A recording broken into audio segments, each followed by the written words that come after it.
I actually was abused for not being thin enough. That's when the hating of my body really started. 1, 2, 3, let's switch this up.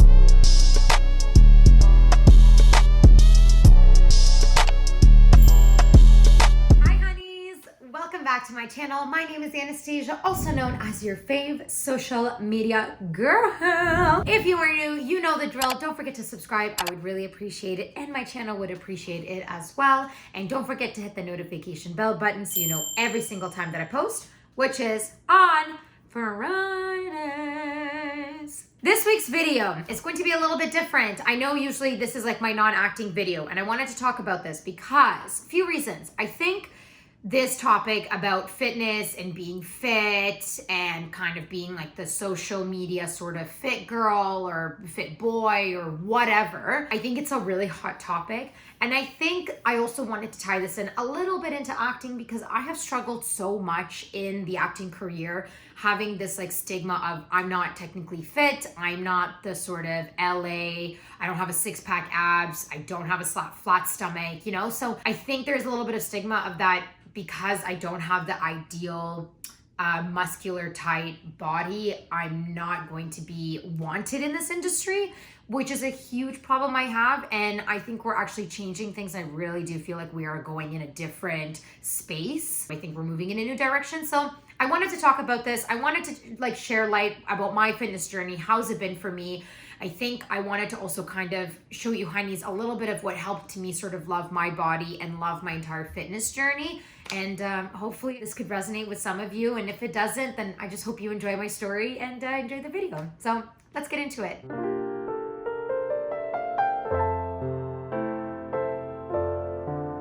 I want to talk about what my journey with fitness has been. I have been a dancer for my entire life, actually. I started at a very young age, and then I became a competitive dancer when I was in my like early teens, and it went on until about graduating high school. I knew that dance for me was never going to be a legitimate career. I knew for me it was more so of a hobby. I felt that my entire life with dance, I have struggled always being the more bigger girl. I was never like the fit dancer. A lot of people would look at me and assume based on my body type that I was not athletic and that I was not a dancer.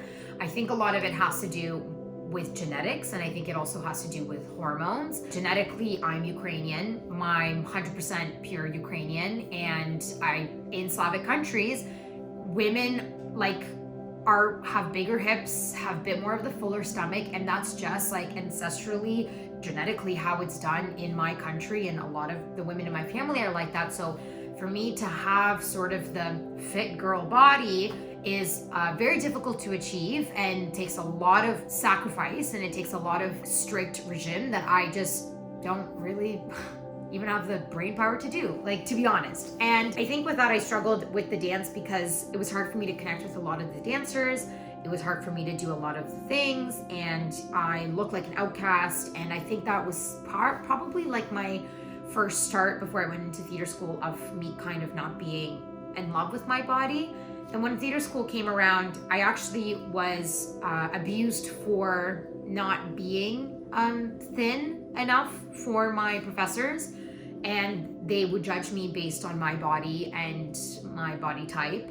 I'm not going to get into it because I feel like I'd actually like to do a video about my theater school experience and how everything went, to just sort of talk about that theater schools are really hard and rough and very abusive and tormenting, and I think a lot of people went through that, so that'll be a totally separate video. Yeah, so I think my 4 years in theater school, that's when the hating of my body really started, like really, really badly.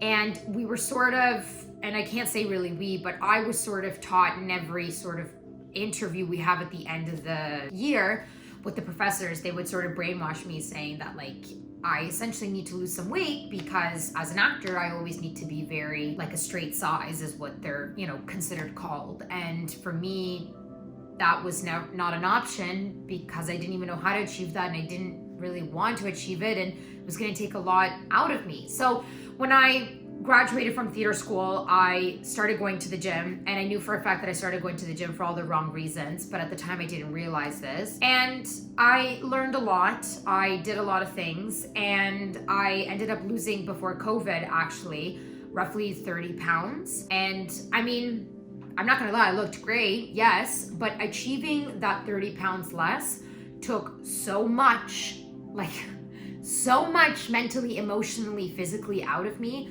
I would be at the gym for maybe 6 times a week. I would probably do 1.5 to 2 hours of a workout.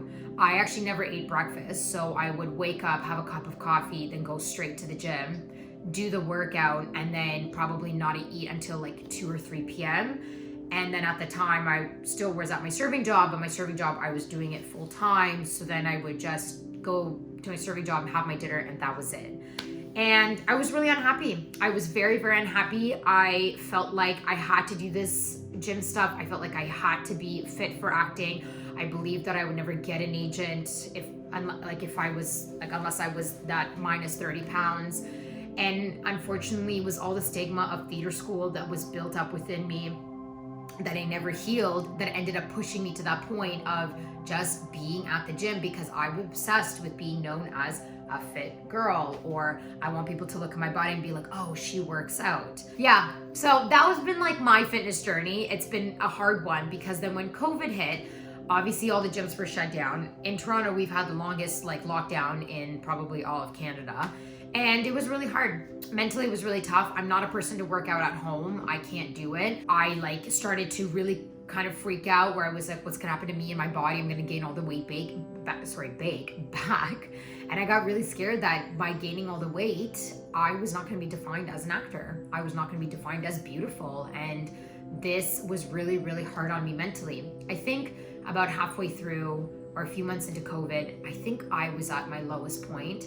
And in a way, I mean, COVID, the whole situation really sucks, but to me it was a kind of a blessing in disguise, because pulling me out of that sort of vicious circle that I was in with the gym forced me to gain my 30 pounds back, and gain it over the course of almost a year and a half.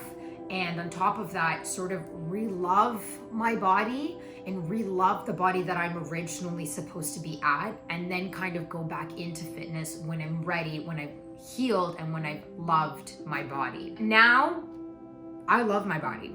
There's no hesitation about it. I absolutely love my body. I love the way my hips are. I love that I'm a more mid-sized queen. I got bigger hips. I got a bigger booty. I love the tummy fat that I have on my stomach. I'm obsessed with all of it. I love that my arms are not toned. That's something I hated the most about it, was my stomach and my arms, and I actually love those parts about me the most.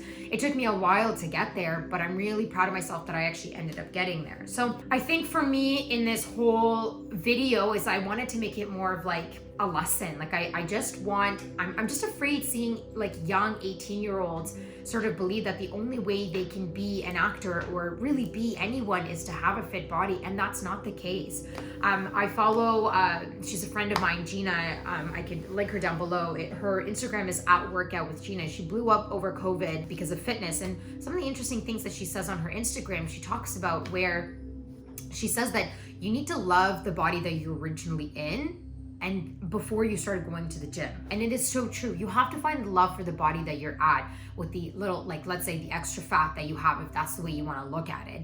And then if you want to lose weight, that's fine. Go ahead, lose weight. There's nothing wrong with losing weight, but you don't want to lose weight because you have to. You want to lose weight because you purely just want to. It's just something you're interested in, and you want to kind of achieve that, and that's fine. If that's a goal you have, by all means, go forth. But you want to be able to have the self-love for your body from the beginning, during the process, and then the end as well. And I think that's really, really important, because I feel that the minute you start loving your body in the beginning, the process of you changing your body is going to make it A, easier, and B, it's just going to flow really nicely. It's going to emotionally and mentally connect physically with your body. You don't want to push yourself. You want to go to the gym, you want to do a dance class, you want to, whatever workout thing you want to do, that's fine.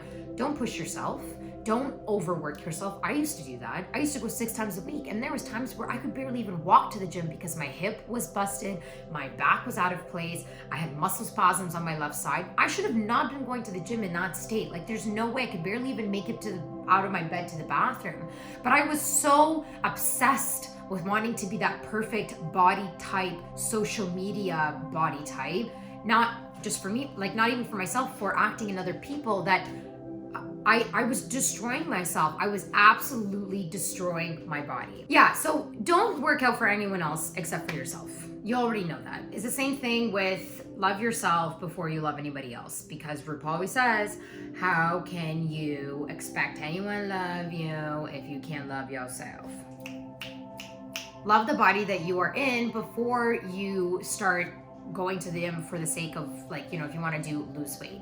If you don't want to lose weight and you want to go to the gym, hell yeah, that's fine. Being active is very healthy. It's great for your brain. It's great to sort of unclog the fogginess. It's great for your blood flow. It's just good for you in general. You don't have to work out for the sake of losing weight. That's what I do now. I work out maybe 4 to 5 times a week. I don't push myself. There's days where I'm exhausted because I work till 2 a.m. almost every single night at my job, and then I do my YouTube and everything else and blah, blah, blah. Yeah, there are days where I say, no, I can't. Like, I physically cannot put myself through the gym right now. I don't have the mental and physical power to do this. So I sort of say no. It's the same thing like with anything else. Like, I just think it's important to remember that if you push yourself, you're not going to achieve what you're trying to achieve. Instead, you're coming from a place of negativity, and then your result does not work out the way you want it to. And that's when the chain reaction happens, you know, the hating, the judging, the negative thoughts. You know the rest. So work out when you want to work out. And if you don't work out, don't work out. Who cares? It's your body. It's you.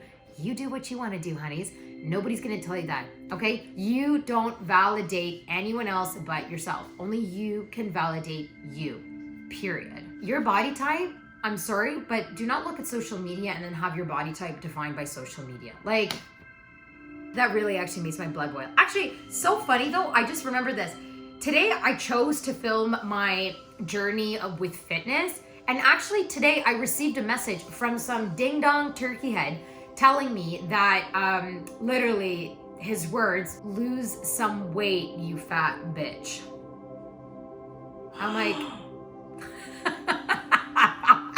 like, okay, thanks so much. Like, cool, just go do your own thing. I do find it funny that I chose to do my video today when this message came in. But like I said, social media, don't listen to half the people that what they're gonna say to you then. And on top of that, don't go on Instagram scrolling through all these models who, by the way, know how to pose, probably know how to edit, and know how to do lighting, you know what I mean, in front of a beautiful Bahamas beach. Don't look at them and then go compare yourself to that. Don't do that. Why would you do that?